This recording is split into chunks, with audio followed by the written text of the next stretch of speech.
जय हिंद प्यारे बच्चों, स्वागत है आपका आपके अपने परिवार एक एक गणित में। बच्चों, कल का क्लास यानी कि पिछला वीडियो आपने देखा है, उसमें मैं आपको बताया था धावन सोडा। ठीक है, इसको बनाने की विधि है ना, धावन सोडा को बनाने की विधि, प्रयोगशाला विधि उसकी। ठीक है, उसके बाद उसमें आपने देखा इसकी फिजिकल प्रॉपर्टीज।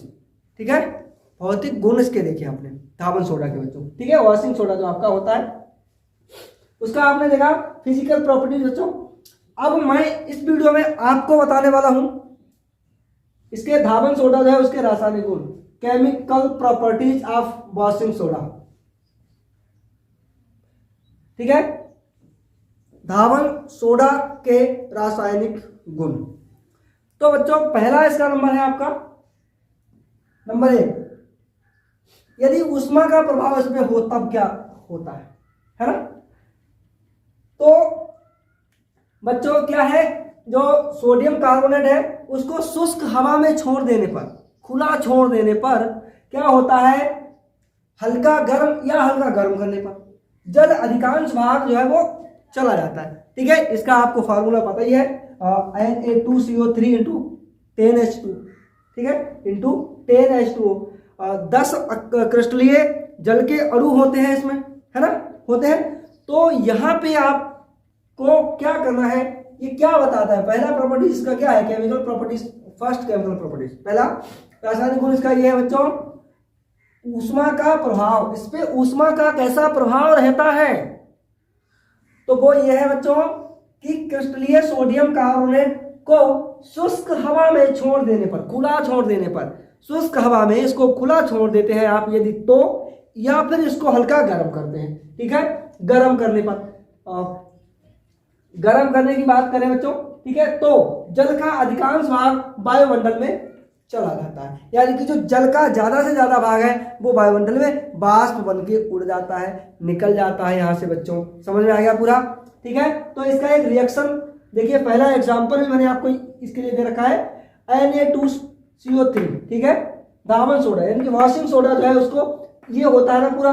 ठीक है, इसका मैंने यहाँ पे लिख दिया आपको, दिख रहा है ना।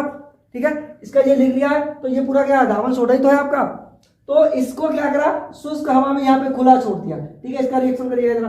ठीक है, तो जब यहाँ पे खुली हवा में, शुष्क वायु में से छोड़ देते हैं, खुला छोड़ देते हैं, ठीक है, तो क्या होता है बच्चों, यहाँ पे आपका बचता क्या है, खुला में छोड़ देने पर इसको Na2CO3 इंटू H2O, क्रिस्टलीय जल का एक अणु बचता है इसमें, केवल 9 अणु बच्चों इसके ये बाहर चले जाते हैं। ठीक है, ये निकल जाते हैं यहाँ से। समझ गए पूरा, 9 अणु जो है इसके वो निकल जाते हैं, 10 होते हैं, यहाँ पे आपका 10 है बच्चों, तो यहाँ पे आपका 1 बचा, 9 इधर निकल गया आपका। ठीक है, समझ रहे ना आप, नहीं समझ रहे, तो देखिए ना भाई 10 है यहाँ पे इंटू 10H2O है, तो यहाँ पे शुष्क हवा में, शुष्क वायु में खुला छोड़ दिया इसको, तो इसका 9 अणु ये निकल गया है, इसका कितना बचा, इसका ये बचा। ठीक है, शुष्क हवा में खुला छोड़ देने पर इसका ये मान लिया जाता है। ठीक है, समझ आ गया पूरा। अगर है अधिक गर्म करने पर, अधिक गर्म करने पर बच्चों कितना गर्म करा जाए इसको यहाँ पे मैंने लिखा नहीं है, आपको बता दूं 552 डिग्री सेंटीग्रेड। ठीक है, अगर इस पे इसको गर्म करते हैं, हीट करते हैं, तो कार्बोनेट बनता है आपका। ठीक है, इसे एस सोडा भी कहते हैं, एस। ठीक है, इसे एस सोडा भी कहते हैं। तो इसको अगर यहाँ पे 852 डिग्री सेंटीग्रेड पे इसको अगर हीट करते हैं, गर्म करते हैं बच्चों, तो इसके पूरा जो जल है ये निकल जाता है। ठीक है, क्या है, जो 10 अणु इसके हैं यहाँ पे आपके जल के हैं, वो 10 अणु यहाँ से निकल जाते हैं बच्चों, और आपका बचता है Na2CO3। ठीक है, पूरा ये कैसा हो जाता है, निर्जल हो जाता है बच्चों, निर्जल बचता है। ठीक है, समझ गया ना, ये निर्जल बचता है बच्चों आपका। तो ये जो निर्जल बचता है आपका, इसी को तो एस कहते हैं ना। ठीक है, इसे एस सोडा भी कह सकते हैं आप। ठीक है, निर्जल सोडियम कार्बोनेट ऊष्मा के प्रति स्थायी होता है ये। ठीक है, ऊष्मा के प्रति एक ऐसा होता है बच्चों, स्थायी होता है, स्थायी और अस्थायी तो आप जानते होंगे। ठीक है, तो ये आपका पहला गुण है आपका, पहला रासायनिक गुण मैंने आपको यहाँ पे बता दिया है बच्चों, समझ गए होंगे आप। ऊष्मा का प्रभाव अगर आपको पूछा जाता है कि जो आपका धावन सोडा है और जो आपका वॉशिंग सोडा है उसमें ऊष्मा का प्रभाव कैसा रहता है बच्चों, तो आप बता सकते हो कि ऊष्मा के प्रभाव का मतलब ये है कि भाई उसको अगर आप ऊष्मा में, वायु में खुला छोड़ देते हैं, ठीक है, हीट में खुला छोड़ देते, शुष्क वायु में यदि खुला छोड़ देते हैं तो उसके लगभग 9 अणु बाहर चले जाते हैं, जल का केवल 1 अणु बचता है यहाँ पे। यदि इसको 852 डिग्री सेंटीग्रेड ताप पर गर्म करते हैं तो यहाँ से बच्चों आपका पूरा जो जल है वो -10H2O है ना, यहाँ पे गर्म करने से यहीं से पूरा भाप बन के यहाँ से पूरा निकल जाता है जल, ठीक है, जितना भी होता है यहाँ पे क्या बचता है केवल, ठीक है, समझ में आ गया, पूरा निर्जल बचता है, ठीक है। ये निर्जल जो सोडा होता है, निर्जल सोडियम कार्बोनेट जो होता है आपका, वो ऊष्मा के प्रति स्थायी होता है आपका, ठीक है। तो ये आप यहाँ तक तो एकदम आसानी से बहुत अच्छे तरीके से समझ गए होंगे, समझ गया ना पूरा, ठीक है। तो इसी तरीके से आपका प्रश्न में पूछा जाता है ऊष्मा का प्रभाव धावन सोडा पे क्या रहता है, तो वो आपको बताना होता है। यदि आपको पूछा जाएगा कि क्या होता है जब, ठीक है, वॉशिंग सोडा, ठीक है, या Na2CO3 को 852 डिग्री सेंटीग्रेड पे गर्म किया जाता है, हीट करते हैं, तो भी आप बता सकते हो क्या ये बचता है कि निर्जल बचता है, आप ये लिख सकते हो, इस तरीके से ये रिएक्शन करा सकते हो, ठीक है, समझ आ गया पूरा। इस तरीके से ये भी आपका क्वेश्चन एक बनता है, ठीक है। क्या होता है जब इसको जो सोडियम धावन सोडा है आपका, ठीक है, सोडियम कार्बोनेट है, उसको यदि शुष्क वायु में छोड़ देते हैं, खुला छोड़ देने पर क्या होता है, तो आप बता सकते हो, ठीक है। लगभग इसका अधिकांश भाग वायुमंडल में चला जाता है बच्चों, किसका, जल का अधिकांश भाग इसमें से, ठीक है, वो बाहर निकल जाता है, ठीक है। तो ये सारे प्रश्न यहाँ से बनते हैं आपके, ठीक है। तो ये पूरा आपको समझ में आ गया होगा बच्चों, ठीक है। अगला हम आपको बताते हैं इसका जो सेकंड नंबर है, यानी कि पहला तो पूरा आपने 2 उदाहरण इसके देख लिए, गर्म करने पर देख लिया, शुष्क वायु में छोड़ देने पर देख लिया, ठीक है। इस तरीके का इनका ये पर्सनल प्रश्न भी इसका बन सकता है यहाँ से, ठीक है। तो बता सकते हैं, या इसका कोई एक रासायनिक गुण बताइए, तो आप बता सकते हैं। इस तरीके के बहुत सारे प्रश्न बनते हैं आपके। और बच्चों मैं अभी जो आपको करा रहा हूँ, ये जो भी टॉपिक करा रहा हूँ बच्चों, उसके थोड़े दिन के बाद मैं पूरा आपको प्रश्नों की सीरीज लेके आने वाला हूँ, तो वो मैं यहाँ पे आपको देने वाला हूँ। आप टेंशन ना करिएगा, कायदे से पढ़िएगा, और बाकी सब मैं देख लूँगा। आपका ईमानदारी से केवल आप तैयारी करिएगा, ठीक है, बाकी जिम्मेदारी आप मुझ पर छोड़िएगा। चलिए अगला देखिएगा, सेकंड है आपका बच्चों जल अपघटन, ठीक है। क्या है आपका, दूसरा है जल अपघटन। तो ठीक है, जल अपघटन है आपका, तो आपको बताना है कि ये जो धावन सोडा है, वॉशिंग सोडा है, Na2CO3 है, उसका जल अपघटन करने से क्या होता है बच्चों।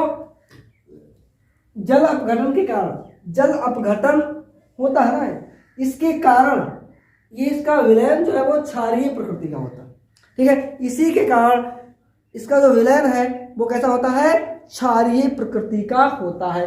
देखिए भाई, ये Na2CO3, ठीक है, तो दोनों ओर क्रिया हो रही है ना, तो 2Na पॉजिटिव देता है, ये CO3 डबल नेगेटिव देता है ना। अपघटित होता है ना, टूटता है, ये देखिए इसको भी H2O 2H plus OH negative है आपका, ठीक है। तो ये इसमें टूट जाता है, पॉजिटिव है और H पॉजिटिव पर तो, ठीक है।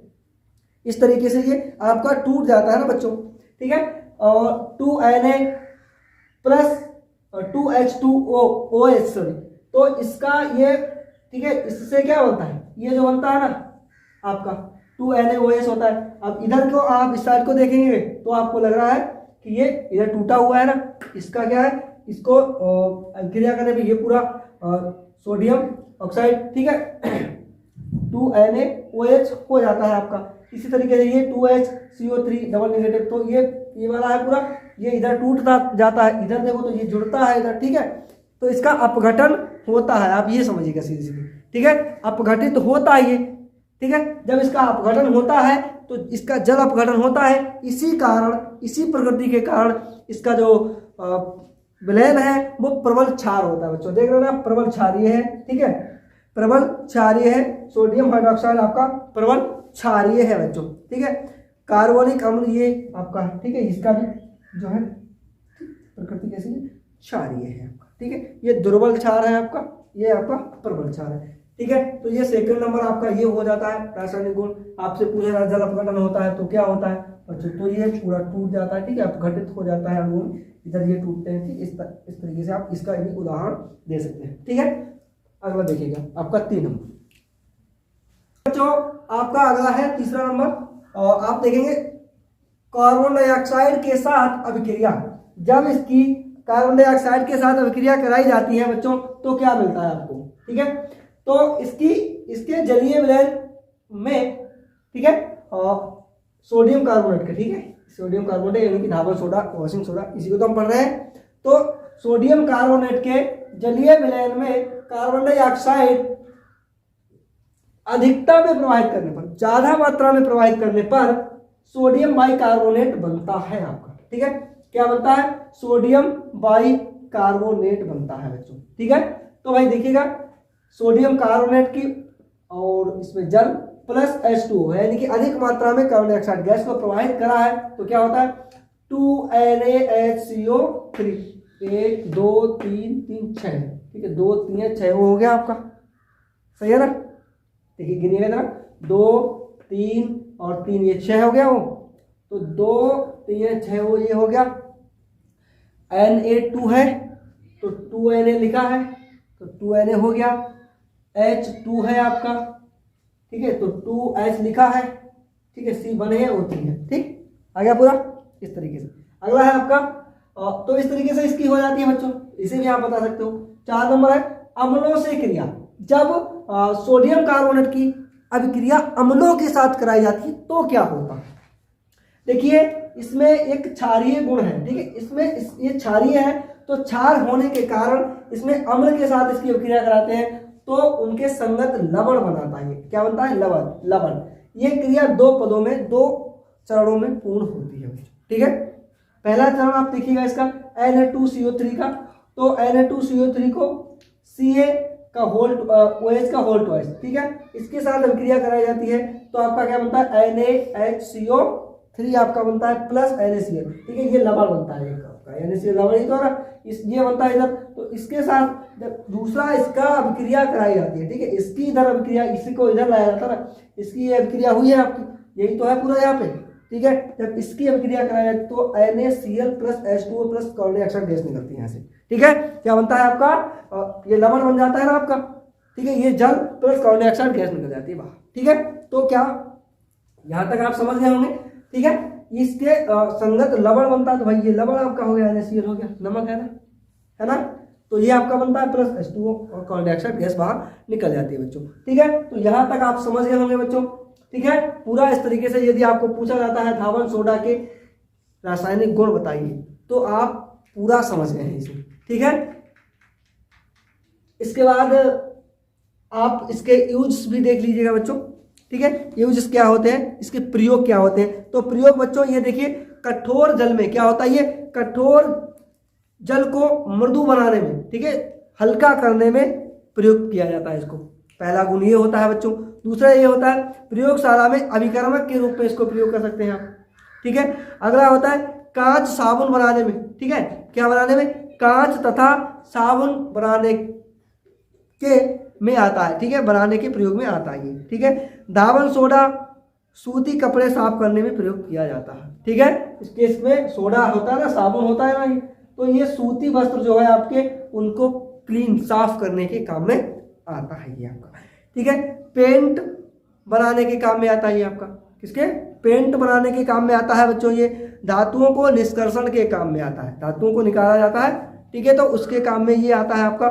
पेट्रोलियम के शोधन में आता है, पेट्रोलियम जो होता है उसको जो शोधन किया जाता है उसमें उसके काम में ये आता है आपका, ठीक है। तो यहाँ तक आप समझ गए होंगे और आसानी से आप ये कर सकते हैं। इसके यूजेस मैंने नहीं लिखे हैं, आपको बता दिए हैं, इस तरीके से आप समझ गए होंगे, ठीक है। चलिए भाई, तो ये वीडियो आपके लिए कैसा लगा प्लीज़ कमेंट करके जरूर बताइएगा और अपने साथियों को प्लीज़ शेयर करिएगा प्लीज़। चलिए, जय हिंद।